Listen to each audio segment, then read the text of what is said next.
Hello everyone, welcome to my channel CIB with Ashok. Friends, आज हम BFM के module A में चैप्टर नंबर 1 का पार्ट 3 करेंगे। फ्रेंड्स, तो इसमें हम बेसिकली फॉरेन एक्सचेंज के बारे में पढ़ रहे हैं।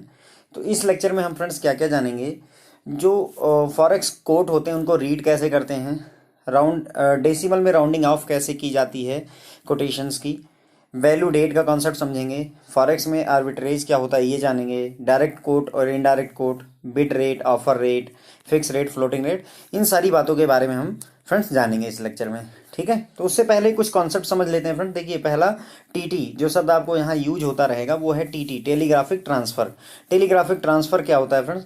देखिए, पहले क्या होता था, यूनाइटेड किंगडम में जब भी किसी दूसरे देश को पैसे ट्रांसफर होते थे, जिसे वायर ट्रांसफर बोलते थे ये लोग, उसी वायर ट्रांसफर को ये लोग टीटी भी बोलते थे, टेलीग्राफिक ट्रांसफर। तो ये वर्ड वहीं से ले लिया गया है।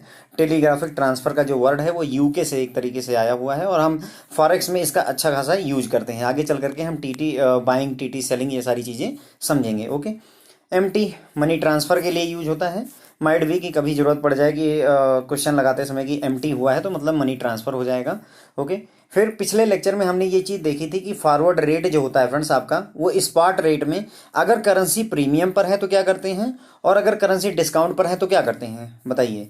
अगर करेंसी प्रीमियम पर है तो इसका मतलब दाम बढ़ जाएगा, तो फॉरवर्ड रेट जो है बढ़ जाता है। और अगर करेंसी डिस्काउंट पर है तो जो फॉरवर्ड रेट है वो स्पॉट रेट में से डिस्काउंट घटा करके मिलता है। राइट, ये बात फ्रेंड्स हम ध्यान रखेंगे।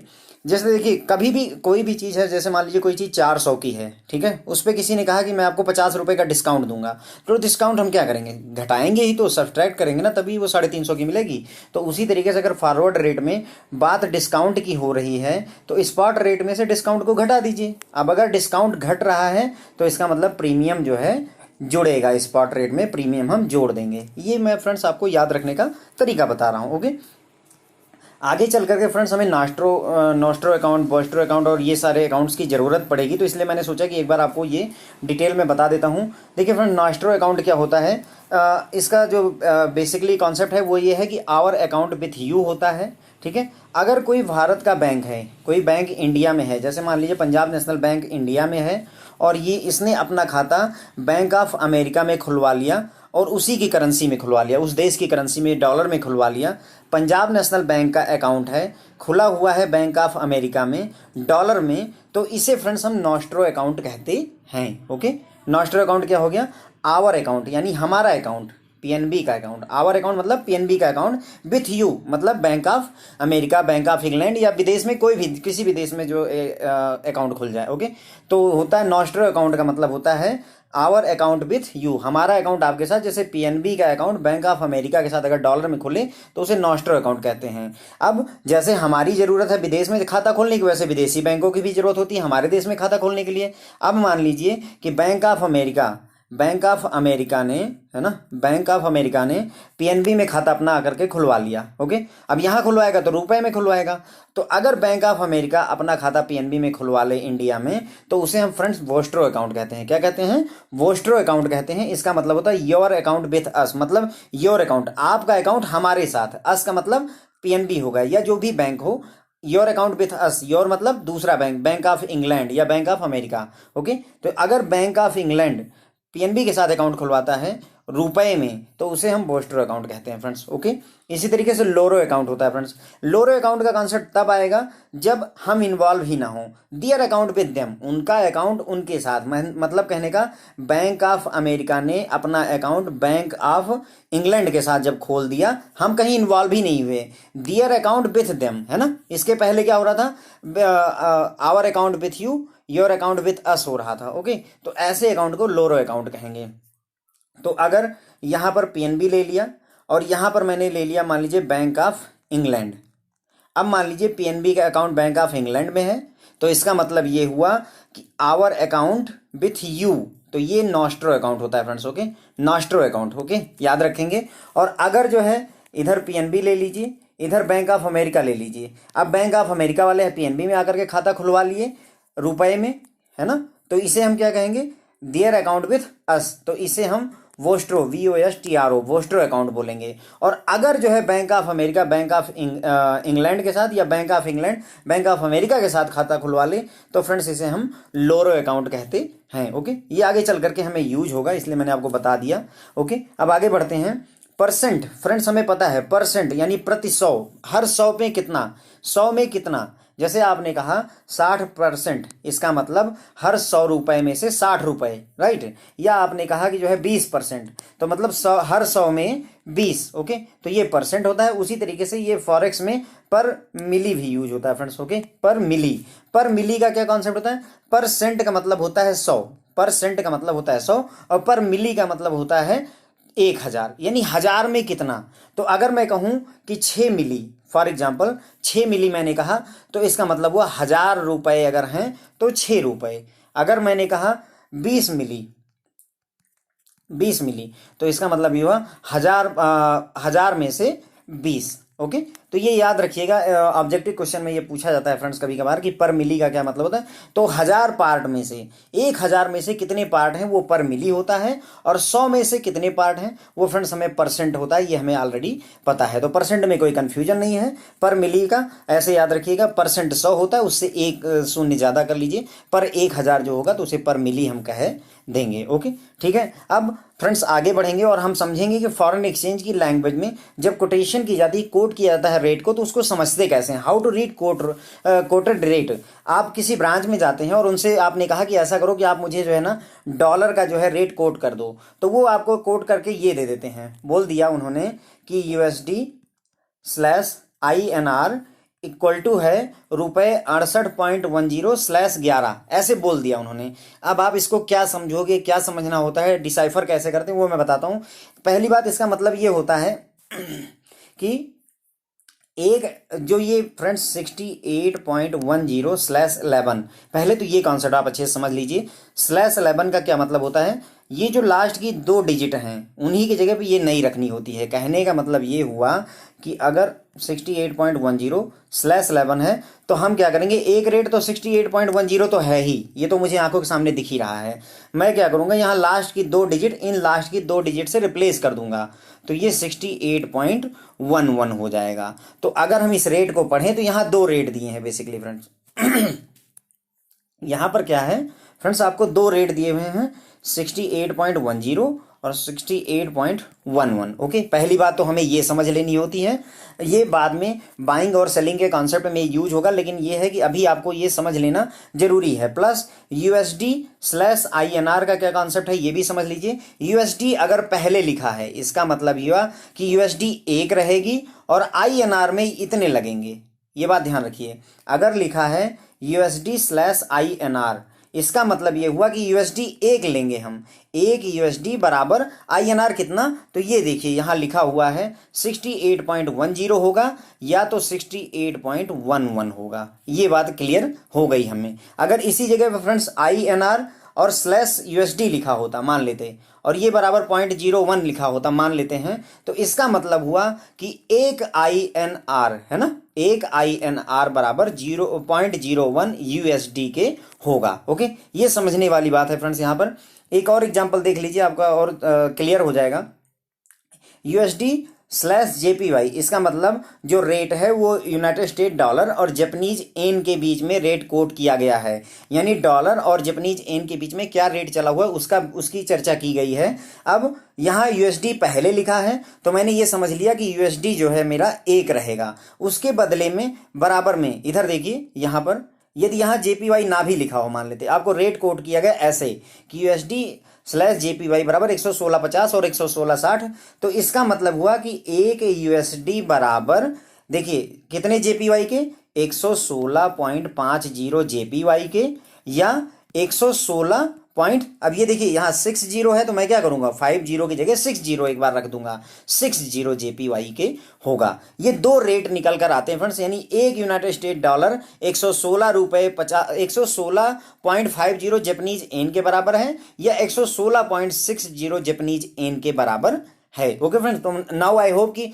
अब आपको ये क्लियर हो गया कि अगर 68.32 स्लैश मान लीजिए 20 लिखा है, तो इसका मतलब पहली बात तो हम ये लिख सकते हैं 68.32 लिख दूंगा और दूसरा 68.32 हटा दीजिए और 2 डिजिट यहाँ की 20 लिख दीजिए। तो इस तरीके से हम इस रेट को रीड करते हैं। प्लस मैंने आपको ये भी समझा दिया कि USD/INR का क्या मतलब होता है फ्रेंड्स, चाहे USD/INR लिखा हो या आप इसे USD/INR भी लिख सकते हो, कोई दिक्कत नहीं है, है ना। अगर अब मैं इसे इसी चीज़ को ऐसे लिखना चाहूँ तो मैं लिखूंगा USD/INR इक्वल टू कितना 68.10। मान लीजिए पहला वाला ही ले लेते हैं। अब अगर आप INR से इधर मल्टीप्लाई करोगे तो ये होगा ना उधर जा करके, तो ये हो जाएगा USD बराबर 68.10 INR, राइट, यानी 1 USD। अब देखो यहाँ USD में कुछ नहीं लिखा तो इसका मतलब 1 USD बराबर 68 रुपये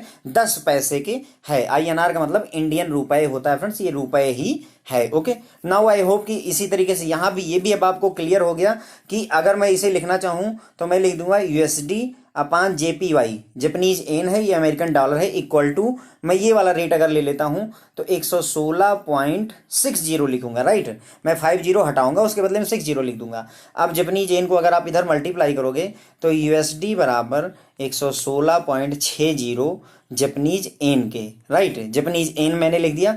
अब यहाँ कुछ लिखा नहीं है तो मैं 1 लिख दूं कि नहीं लिख दूं, लिख देता हूं। तो इसका मतलब 1 अमेरिकन डॉलर बराबर 116.60 जापानीज येन के होता है फ्रेंड्स। ओके, ये बात बस केवल अभी यहाँ इतना समझ लीजिए कि 68.10 और 68.11 लिखा जाता है। ये क्यों होता है, मैं बाइंग और सेलिंग में कैसे यूज होगा वो सारा मैं आपको एक्सप्लेन करूंगा। अभी के लिए मैं बस ये समझा रहा हूं कि आपको कोटेशन अगर कोट रेट दे दिया जाए तो क्या बातें आपको समझ लेनी चाहिए। ओके, ठीक है फ्रेंड्स। अब जब आप फॉरेक्स की कैलकुलेशन कर रहे होंगे फ्रेंड्स तो यहाँ पर डेसिमल में कैलकुलेशन होती है, डेसिमल के 4 प्लेस तक कैलकुलेशन होती है। क्यों?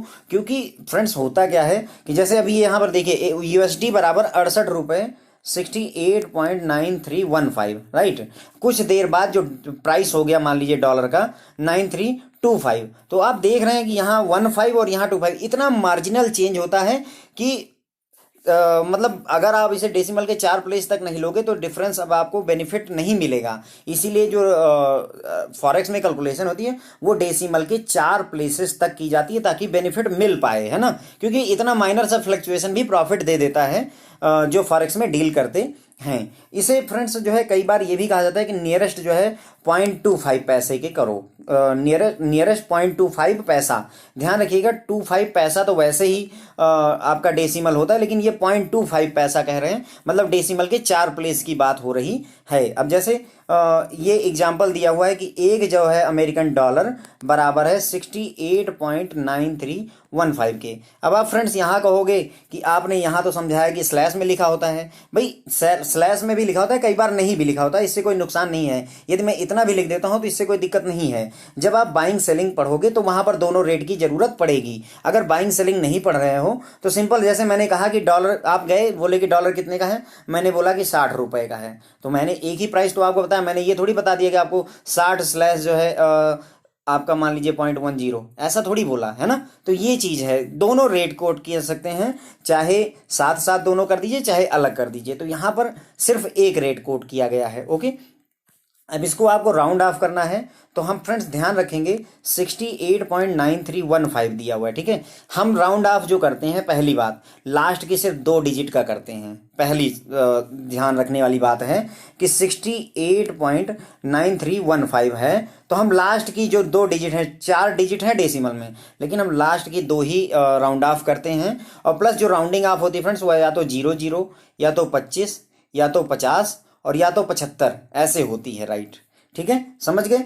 यानी कि या तो 00 चाहिए यहाँ पर, यहाँ 15 जहाँ है, जहाँ 15 है वहाँ या तो 00 या तो 25 आ जाए या तो 75 आ जाए, और या सॉरी या तो 50 आ जाए। 00 25 50 75 है ना, 25 की टेबल हो गई। 25 50 75 और 100 होता है तो 00 हो जाता है। अब मैं यहाँ पर जैसे मेरे पास 15 है, हम सारी फिगर छोड़ के सिर्फ 15 पे आ गए। अब देखो फ्रेंड्स 15 किसके नियर है, या तो 0 0 के नियर हो सकती है या तो 25 के नियर हो सकती है, इतनी बात ऑब्वियस है। अब आप क्या करो कि 25 में से 15 घटाओगे 10 आएगा, और 15 में से 0 0 घटाओगे तो 15 आएगा। अब बताओ कि 15 किसके ज़्यादा नज़दीक है, यहाँ 10 का अंतर है, यहाँ 15 का अंतर है, तो 10 का अंतर है, यानी ज़्यादा नज़दीक 25 के है। तो इसलिए मैं इसको 15 न लिख करके 25 लिख दूंगा। तो जो मेरा फाइनल रेट हो जाएगा फ्रेंड्स वो हो जाएगा 68.93, वैसे ही रहा, जहाँ 15 था फ्रेंड्स वहाँ पर 25 हो गया है। आई होप कि ये आपको क्लियर हो गया होगा। देखिए 15 दिया हुआ था मेरे पास, मैंने लास्ट की 2 डिजिट पर ही काम करना है, मैंने आपको बता दिया। 15 मैंने उठा लिया, मैंने देखा कि ये किसके नज़दीक है, 0 0 के नज़दीक है या तो 25 के नज़दीक है, इसी के बीच तो आ रही है, तो मैंने ये बीच का लिख लिया। उसके बाद में मैंने देखा कि यहाँ 10 का अंतर है, यहाँ 15 का अंतर है, जहाँ कम अंतर है मतलब जो नज़दीक है 15 जो है 25 के ज़्यादा नज़दीक है, तो इसलिए हम 25 की तरफ बढ़ जाएंगे। अगर ये जो है इसके 0 0 के करीब होता तो हम इधर की तरफ वापस आ जाते।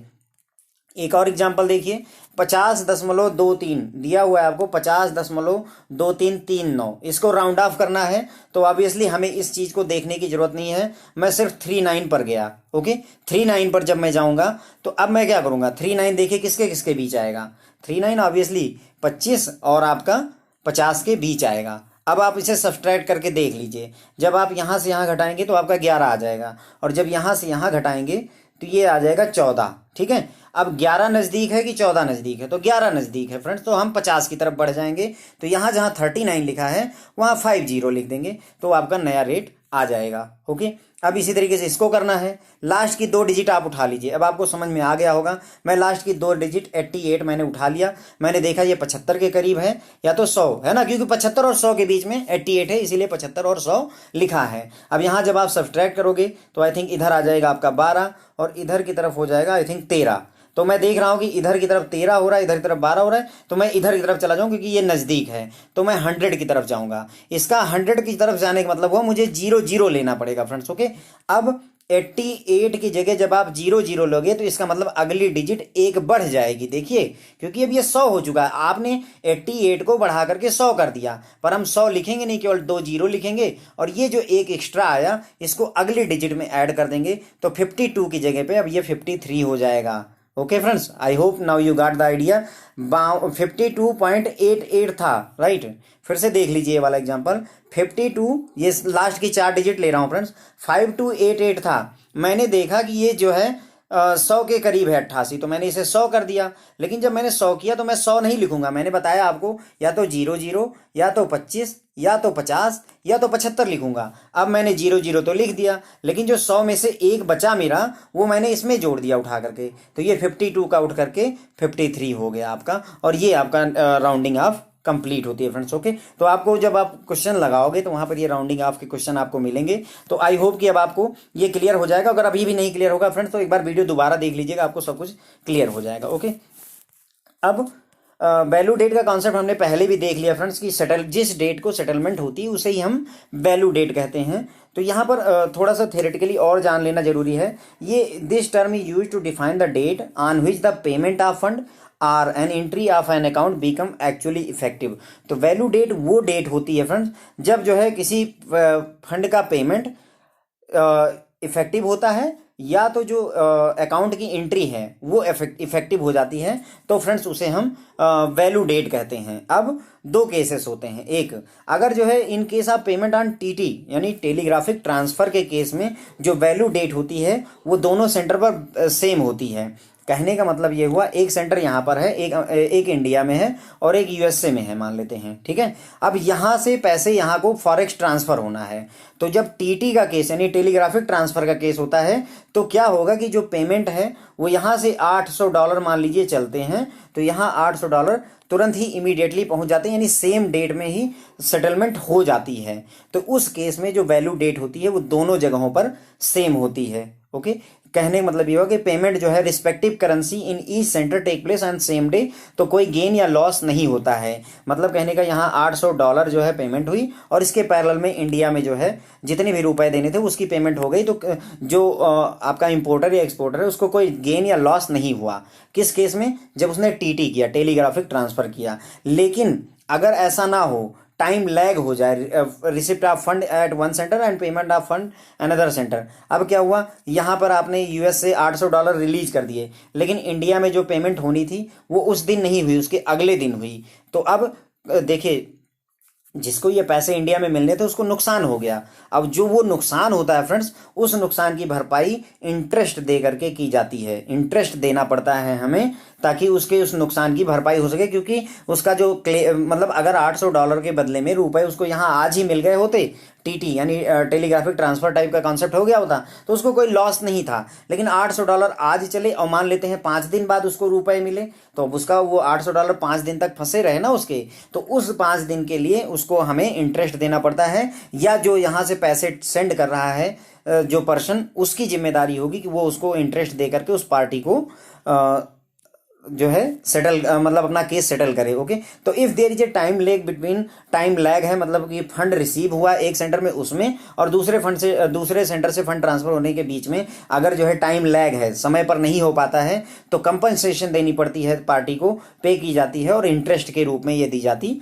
है। तो हम कह सकते हैं कि जो date of settlement of fund होती है फ्रेंड्स, उसे ही हम वैल्यू डेट कहते हैं। वैल्यू डेट या डेट ऑफ सेटलमेंट दोनों एक ही बात होती है। और हमने ये भी जाना कि टीटी टेलीग्राफिक ट्रांसफर के केस में तुरंत ही सेटलमेंट होती है। इधर आपने $800 भेजा और बदले में यहाँ पर $800 के पैरेलल में जो रुपए मिलने थे वो आपको मिल गए। ओके, अब एक और कॉन्सेप्ट है फ्रेंड्स कि आर्बिट्रेज होता है एक्सचेंज में। एक्सचेंज में कुछ लोग होते हैं जो आर्बिट्रेज का काम करते हैं। वो क्या चीज़ होती है, पहले लेक्चर में हमने इसके बारे में बात की है, यहाँ पर थोड़ा और डिटेल में बात करेंगे।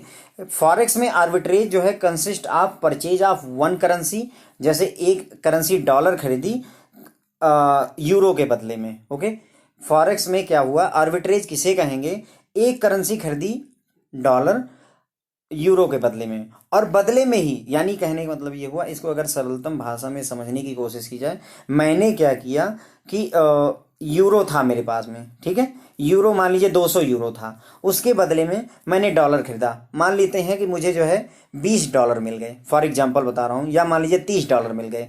अब मैंने यूरो यहाँ से बेचा और डॉलर खरीदा, और डॉलर यहाँ पे खरीदा और दूसरे सेंटर पे $30 फिर बेच दिया किसी दूसरी करेंसी के लिए। समझ पाए आप बात को, कहने का मतलब जितना मैंने यहाँ पर डॉलर खरीदा है उतने ही अमाउंट का डॉलर दूसरी जगह दूसरी करेंसी में बेच दिया। अगर इस तरीके का काम हो रहा है तो फ्रेंड्स उसे ही आर्बिट्रेज कहते हैं।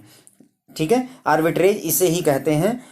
और ये सारा काम इमीडिएट होता है। मतलब कहने का कि फिर से देख लीजिए, मैंने क्या किया, यूरो था मेरे पास में 200 यूरो थे, उसके बदले में मैंने एक सेंटर पे बम्बई में, या फिर मान लीजिए अमेरिका में ही हूँ मैं, और अमेरिका में मैंने क्या किया, इसके बदले में $20 खरीदा।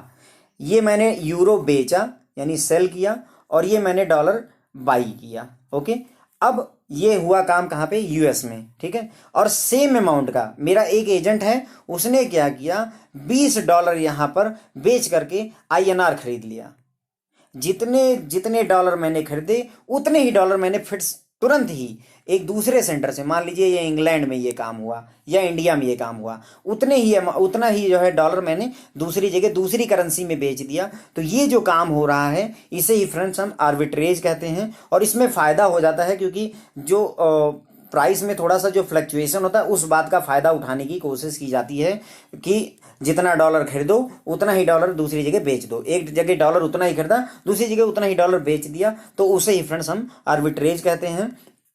और अगर दो सेंटर के बीच में ये हो रहा है तो फ्रेंड्स इस ट्रांजैक्शन को हम सिंपल या डायरेक्ट आर्बिट्रेज कहेंगे। दो सेंटर के बीच, मतलब एक जगह मैंने डॉलर खरीदा है और दूसरी जगह मैंने डॉलर बेचा है, तो उसे सिंपल या डायरेक्ट आर्बिट्रेज कहेंगे। लेकिन ऐसा जरूरी नहीं कि सिर्फ दो ही सेंटर इन्वॉल्व हों। मान लीजिए आपने 3 जगह पर, यहाँ पर मैंने डॉलर खरीदा, यहाँ पर मैंने डॉलर बेचा, और यहाँ पर फिर फर्दर खरीद लिया, और अगले सेंटर पर फिर जाकर के बेच दिया। मतलब एक साथ ये सारा काम बहुत तेजी के साथ में हर सेंटर पर हो रहा है। तो अगर यही सेम ट्रांजैक्शन 3 या 3 से ज़्यादा सेंटर इन्वॉल्व हों और बहुत सारी करेंसियां इन्वॉल्व हों, मतलब जैसे अभी हमारे पास में यूरो और डॉलर ही इन्वॉल्व थे, यूरो, डॉलर, आपका रुपए, जापानीज येन, ये सारी करेंसियां अगर लग जाएं, मतलब इस चीज़ को मतलब हम खरीदें और बेचें, तो इसे हम फ्रेंड्स कंपाउंड या 3 पॉइंट आर्बिट्रेज कहते हैं। अगर 2 सेंटर हैं तो उसे क्या कहते हैं, सिंपल या डायरेक्ट आर्बिट्रेज कहेंगे। अगर 2 से ज़्यादा हैं तो सिंपल ना कह करके हम कंपाउंड इंटरेस्ट, है ना, कंपाउंड इंटरेस्ट होगा। अगर 2 हैं तो सिंपल इंटरेस्ट समझ लीजिए, और अगर 2 से ज़्यादा हैं तो कंपाउंड इंटरेस्ट समझ लीजिए। इसे पहले वाले को हम डायरेक्ट कह देंगे और दूसरे वाले को हम क्या कहते हैं फ्रेंड्स, 3 पॉइंट आर्बिट्रेज। अगर 3 है तो 3 पॉइंट आर्बिट्रेज कह दीजिए, 4 सेंटर इन्वॉल्व हो रहे हैं तो 4 पॉइंट आर्बिट्रेज कह दीजिए, 5 सेंटर है तो 5 पॉइंट आर्बिट्रेज कह सकते हैं। और ये जो सच ऑपरेशन है वो बहुत ही मिनिमम टाइम डिले के साथ की जाती है। डॉलर यहाँ पर अगर जो है मान लीजिए सुबह 9:01 पे खरीदा गया, तो दूसरे सेंटर पर डॉलर हम बेचने की कोशिश 9:01 11 सेकंड 12 सेकंड तक ही कर देते हैं, ताकि हमें उस बात का बेनिफिट मिले जो यहाँ पर दाम में डिफरेंस का फायदा मिल सकता है। ओके, तो फ्रेंड्स हमने ये जान लिया थ्योरी में कि वैल्यू डेट क्या होती है। डेट ऑफ सेटलमेंट जो होती है उसे ही हम वैल्यू डेट कहते हैं। अगर टीटी है, टेलीग्राफिक ट्रांसफर है, तो दोनों सेंटर पर फंड का जो है ट्रांसफर सेम डे पे फंड का जो है रिसीविंग और गिव और टेक एक साथ हो जाता है, तो वहां कोई गेन और लॉस नहीं होता है। लेकिन अगर टाइम लैग है, एक सेंटर से फंड जाने में और दूसरे सेंटर पर पहुंचने में या पेमेंट होने में टाइम लगता है, तो जिस पार्टी को ये पैसे का लॉस हो रहा होता है उसको जो है इंटरेस्ट के तौर पर जो है इस बंदे को इस पर्सन को देना पड़ता है। ओके, तो डेट ऑफ सेटलमेंट को ही हम वैल्यू डेट कहते हैं। फिर हमने देखा आर्बिट्रेज का कॉन्सेप्ट। आर्बिट्रेज में हमने ये समझा कि हम एक सेंटर पर डॉलर खरीदते हैं और उतनी ही अमाउंट अगर हमने यहाँ $200 खरीदा तो दूसरे सेंटर पर तुरंत ही $200 बेच दिया, तो ये जो काम कर रहे होते हैं लोग उन्हें आर्बिट्रेज कहते हैं एक्सचेंज में। ओके, और ये ऐसा किस लिए करते हैं, ताकि जो है जो प्राइस में डिफरेंस है उसका फायदा उठा सकें। ओके, अब अगर ये काम 2 सेंटर के बीच में हो रहा है तो उसे 2 है तो सिंपल, राइट। अगर 2 से ज्यादा सेंटर हैं तो कंपाउंड, है ना, ये सिंपल आर्बिट्रेज हो जाएगा 2 है तो। अगर 3 है तो कंपाउंड आर्बिट्रेज हो जाएगा, और अगर इसे जो है आपका डायरेक्ट आर्बिट्रेज भी कहते हैं, और इसे 3 है तो 3 पॉइंट आर्बिट्रेज और 4 है तो 4 पॉइंट आर्बिट्रेज वगैरह कहते हैं। ओके फ्रेंड, तो यहां तक हमने जो है काफी सारी चीजें सीख ली हैं। अब जो है फ्रेंड्स मेन जो है आपका यहाँ पे स्टार्ट होता है कि डायरेक्ट कोट और इनडायरेक्ट कोट क्या होती है, जो कि हम मतलब अपने कैलकुलेशन में बहुत ज्यादा यूज करते रहेंगे। तो फ्रेंड देखिए, डायरेक्ट कोटेशन और इनडायरेक्ट कोटेशन क्या होती है। देखिए, डायरेक्ट कोट में क्या होता है, लोकल करेंसी वेरिएबल होती है और जो फॉरेन करेंसी वो फिक्स होती है। लोकल करेंसी वेरिएबल होती है। जैसे एक एग्जांपल देखिए, यहाँ पर 4 रेट लिखे हुए हैं। डॉलर देखिए क्या चेंज हो रहा है, नहीं। डॉलर कितना है, एक ही है हर जगह। लेकिन क्या रुपए सेम है, नहीं। तो लोकल करेंसी यानी हमारे देश में लोकल करेंसी INR चेंज हो रही है। तो अगर ऐसा रेट कोट किया जाए जिसमें कि लोकल करेंसी उस देश की करेंसी बदलती रहे, तो उसे फ्रेंड्स हम डायरेक्ट कोट कहेंगे। ओके, यानी डायरेक्ट कोट तब कहेंगे जब लोकल करेंसी चेंज हो, लोकल करेंसी वेरिएबल हो, तो उसे हम डायरेक्ट कोट कहेंगे।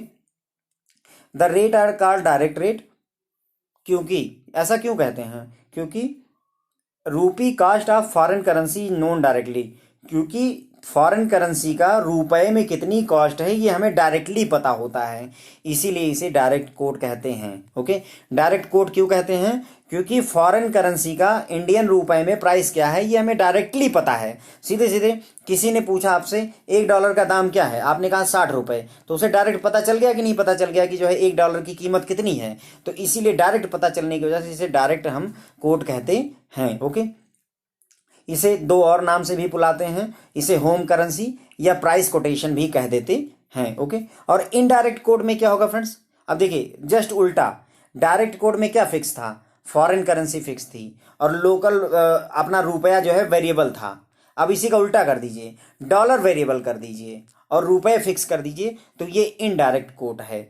इनडायरेक्ट कोट है जैसे ₹100 इक्वल टू, यहां पर देखिए ये 100, ये 4 एग्जाम्पल मैंने आपके लिए लिए हुए हैं। 100 रुपए $1.47 के हैं, 100 ही रुपए थोड़ी देर बाद $1.40 के हैं, 100 ही रुपए आपके $1.24 के हैं, राइट। तो अगर जो है इंडियन जो है करेंसी फिक्स है, यानी लोकल करेंसी अगर फिक्स है, तो उसे इनडायरेक्ट कोट कहेंगे।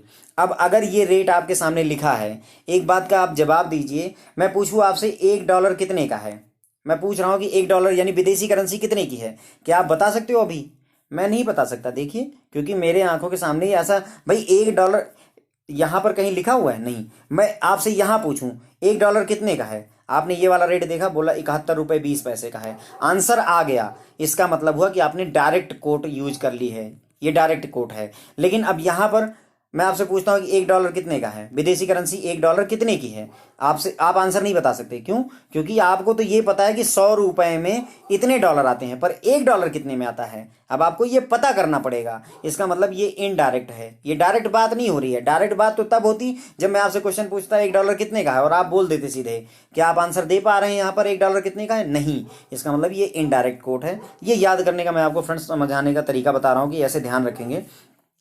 आगे बढ़ते हैं। देखिए ग्लोबल प्रैक्टिस ऐसी है, देखिए ग्लोबली एक ऐसी प्रैक्टिस है कि जहां पर वेयर ऑल करेंसीज, कुछ को छोड़कर लगभग सभी करेंसी डायरेक्ट कोट में ही रिप्रेजेंट की जाती हैं, वो भी यूएसडी अमेरिकन डॉलर के ही रेट में हर करेंसी व्यक्त की जाती है। ग्लोबली दुनिया भर में ऐसी प्रैक्टिस है कि जो भी करेंसी हैं कुछ को छोड़ करके सभी जो है डायरेक्ट कोट की जाती हैं। और किसके टर्म में? अमेरिकन डॉलर के। अमेरिकन डॉलर के। अमेरिका ऐसे समझ लीजिए कि अमेरिका एक स्ट्रांग कंट्री है, इसलिए सभी अपना जो है जो प्राइस देते हैं वो अमेरिकन डॉलर के बदले में कितना देंगे उसी के रूप में ही देते हैं। तो डायरेक्ट कोट दुनिया भर में लगभग लगभग चलती है। इसमें क्या होता है, $1 बराबर कितनी करेंसी दूसरे वाले की है। जो यहाँ पर फंडा यूज होता है कि $1 इक्वल टू एक USD equal to so many unit of another currency. जैसे $1 बराबर हमने लिख दिया 60 रुपए, है ना, या $1 बराबर हमने लिख दिया मान लीजिए 1.6 एन, या $1 बराबर हमने लिख दिया 0.7 यूरो, है ना। इस तरीके से जो मैंने लिखा तो क्या हुआ, आप समझ पाए इस बात को कि पूरी दुनिया में ऐसी प्रैक्टिस है कि सभी पहली बार डायरेक्ट कोट यूज करते हैं और प्लस हमेशा यूएसडी के टर्म में व्यक्त करते हैं। ओके, तो अब अगर सारी दुनिया फॉलो करती है तो हम भी फॉलो करते हैं। India also use direct quote, ठीक है। तो हमारे देश में भी डायरेक्ट कोट अप्लाई होगा। इसका मतलब हम जो हमारे देश में जब रेट आप कोट करोगे तो आप भी ऐसे ही कोट करोगे कि एक यूएसडी बराबर 70 रुपए 62 रुपए जो भी है। ओके, और डायरेक्ट कोट में फ्रेंड्स एक फार्मूला होता है जो आपको पूरे न्यूमेरिकल सॉल्व करते समय ये बात आपको दिमाग में रखनी होगी कि बाई लो और सेल हाई।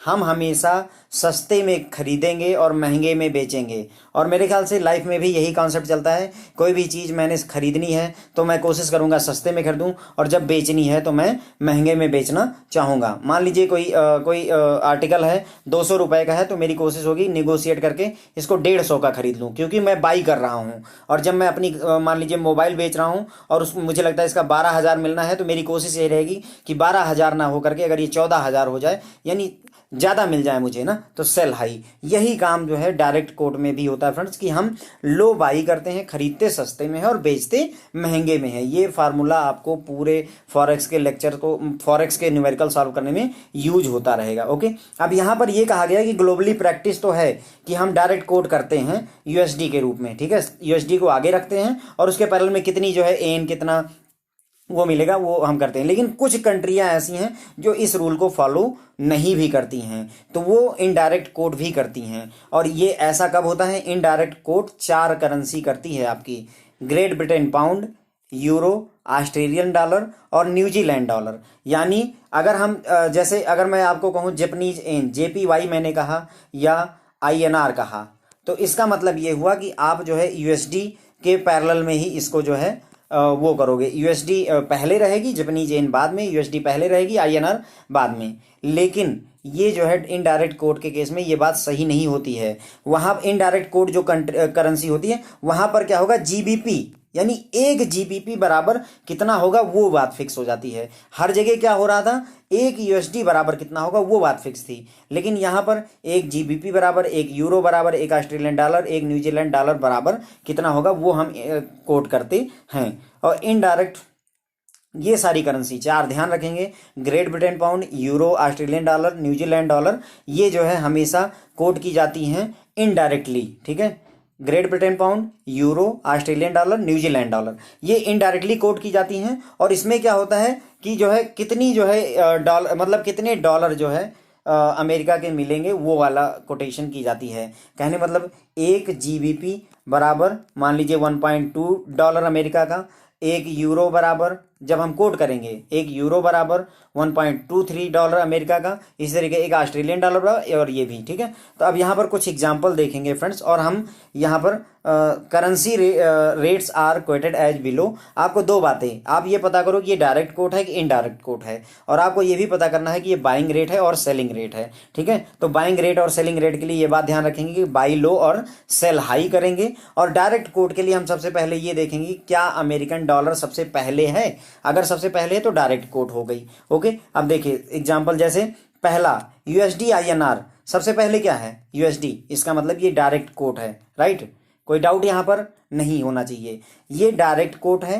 प्लस यहाँ पर ये आपको कह रहे हैं कि बाइंग और सेलिंग रेट पता करो। 68.10/11 मैंने आपको बताया, इसको हम 68.10 और 68.11 लिख सकते हैं, ये बात डिटेल में डिस्कशन हो चुका है। अब हमने क्या कहा, डायरेक्ट कोट है, कोट डायरेक्ट है, राइट है, क्लियर हो गया ना, क्योंकि अमेरिकन डॉलर पहले है तो ये डायरेक्ट कोट है। डायरेक्ट कोट में हम बाई लो और सेल हाई करते हैं, तो बाई लो का मतलब ये वाला रेट मैं बाई वाले ले लूंगा, और सेल हाई का मतलब ये मैं सेलिंग का रेट ले लूंगा। I hope it is clear to you now. अगला देखते हैं, अमेरिकन डॉलर और जापानीज येन है। पहले ये बताइए डायरेक्ट कोट है या इनडायरेक्ट। डॉलर आगे दिख गया तो ये डायरेक्ट कोट हो गई। उसके बाद में यहाँ पर ऐसे लिखा हुआ है, तो सबसे पहले 116.50 लिख लीजिए और फिर 116.60 लिख लीजिए। स्टार्टिंग के लिए बता रहा हूँ, एक बार आप समझ जाएंगे तो यहाँ ये अलग से लिखने की जरूरत नहीं पड़ेगी। अब बाई लो डायरेक्ट कोट है, तो बाई लो यानी कम में खरीदो, तो 116.50 में खरीदूंगा, और सेल हाई महंगे में बेचो, महंगा बेचना है तो 116.60 में बेचूंगा, तो ये बाई रेट हो जाएगा और ये सेल रेट हो जाएगा, ओके। दूसरा देखिए, GBP और USD बराबर इतना दिया हुआ है फ्रेंड। अब बताइए, सबसे पहले देखिए क्या अमेरिकन डॉलर पहले है, नहीं, इसका मतलब ये इनडायरेक्ट कोट है। ये क्लियर हो गया कि ये इनडायरेक्ट कोट है। हमने डायरेक्ट कोट में क्या सीखा था, बाई लो, है ना, क्या सीखा था, बाई लो और सेल हाई। और इनडायरेक्ट में जस्ट उल्टा कर दीजिए, इनडायरेक्ट में जस्ट उल्टा कर दीजिए, यानी महंगा खरीदना है। खरीदना क्या है, महंगा। तो हम क्या करें, अब इसको अगर ऐसे ही समझना चाहें तो रेट क्या होगा 1.2100, और यहाँ 12 है तो ये 00 की जगह 12 कर दूंगा, तो 1.2112, राइट। दो रेट मैंने लिख दिए। अब ये इनडायरेक्ट कोट है फ्रेंड्स, तो इसलिए बाई हाई होगा, ध्यान रखेंगे। डायरेक्ट कोट में बाई लो था, सस्ता खरीदते थे, यहाँ महंगा खरीदेंगे, तो ये महंगा खरीदोगे तो ये बाई रेट हो जाएगा और ये सेल रेट हो जाएगा। एक पता कर लिए तो दूसरा अपने आप क्लियर हो जाएगा। अगला एग्जांपल देखिए, अमेरिकन डॉलर और सिंगापुर डॉलर के बीच में रिलेशन दिया हुआ है। USD सबसे पहले है, इसका मतलब कोई डाउट नहीं है कि ये डायरेक्ट रेट है, okay, it is direct rate, हमें क्लियर हो गया। अब दूसरा, बाई कितने में करोगे और सेल कितने में करोगे। तो अगर डायरेक्ट रेट है तो सस्ता खरीदो, तो मैं क्या करूंगा, इतने में खरीद लूंगा, 1.4375 में खरीद लूंगा, और बेचूंगा कितने में, 1.43, लास्ट का 95 यहाँ हो जाएगा, इतने में बेच दूंगा। उसके बाद में अगला एग्जांपल देखिए, ऑस्ट्रेलियन डॉलर और अमेरिकन डॉलर में रिलेशन दिया हुआ है। क्या अमेरिकन डॉलर USD पहले है, नहीं, इसका मतलब ये इनडायरेक्ट रेट है, ओके। तो हमें ये क्लियर होगा इनडायरेक्ट रेट है। अब इसमें महंगा, देखो वहां पर क्या था, बाई लो था, यहाँ पर बाई लो नहीं होगा, बाई हाई होगा, यानी महंगा खरीदो। तो महंगा खरीदना है तो मैं 0.7340, है ना, यहाँ 30 की जगह 40 कर दिया, इतने में खरीदूंगा, और जब बेचना होगा तो 0.7330, ओके, इतने में बेच दूंगा। फ्रेंड्स ये बात समझ लीजिएगा अच्छे से, आगे चल करके सारे सवालों में ये बात यूज होगी, इसीलिए मैंने ये ढेर सारे एग्जांपल आपके लिए रखे हुए हैं यहाँ पर। अब यहाँ यूरो और अमेरिकन डॉलर में दिया है, क्या ये डायरेक्ट रेट है या इनडायरेक्ट रेट है, अभी आप खुद ही बता दीजिएगा, मैं इसको नहीं सॉल्व करवा रहा हूँ। पहला, ये डायरेक्ट रेट है या इनडायरेक्ट रेट है, पहला क्वेश्चन। दूसरा, आप इसको खरीदोगे कितने में और बेचोगे कितने में, अब खुद ही आप इसको कैलकुलेट कर लीजिए, क्योंकि 5 एग्जाम्पल ऑलरेडी हो चुके हैं, ओके फ्रेंड्स। अब आगे बढ़ेंगे और कुछ रूल जो कि कोटेशन से रिलेटेड, इंडियन मार्केट से रिलेटेड है फ्रेंड्स, उनको भी हम समझेंगे। देखो पहला तो मैंने आपको बता दिया कि इंडिया में हम डायरेक्ट कोट यूज करते हैं, मतलब डॉलर USD पहले रहेगा, राइट, USD/INR, ये वाला फंडा हम यूज करेंगे, ओके। तो इंडिया में डायरेक्ट कोट यूज होती है, और सारी करेंसी जो कोट की जाती हैं फ्रेंड्स, वो जो है कोट की जाएंगी कैसे, per unit of foreign currency, यानी फॉरेन करेंसी पहले रहेगी और INR बाद में रहेगा। ओके, तो ऐसा जरूरी नहीं कि डॉलर ही अगर आगे रहे तो ही हम उसे जो है फ्रेंड्स क्या कहेंगे, इंडिया के लिए बता रहा हूं, तभी उसे डायरेक्ट रेट कहेंगे। जैसे यहां पर देखिए कितनी फॉरेन करेंसी के बदले में कितना रुपए मिल रहा है, वही हमारा जो है यहाँ पर कोट होता है। तो जैसे 1 USD बराबर 70.20 रुपए, है ना। इसी तरीके से 1 यूरो बराबर, यहाँ भी देख लीजिए, यूरो में भी 1 यूरो फिक्स रखा और इधर रुपए दे दिए। 1 ग्रेट ब्रिटेन पाउंड इतने रुपए दे दिए। ओके, तो इंडिया में जो कोटेशन होगी फ्रेंड्स वो होती है फॉरेन करेंसी एक रहेगी और INR जितना बनता है वो हम लिखते हैं। ओके, अब कुछ करेंसियां ऐसी हैं फ्रेंड्स जो 100 यूनिट में ही जो है, क्योंकि उनका प्राइस कम होता है, इस वैल्यू बहुत कम होती है, इसलिए वो 100 के मल्टीपल में ही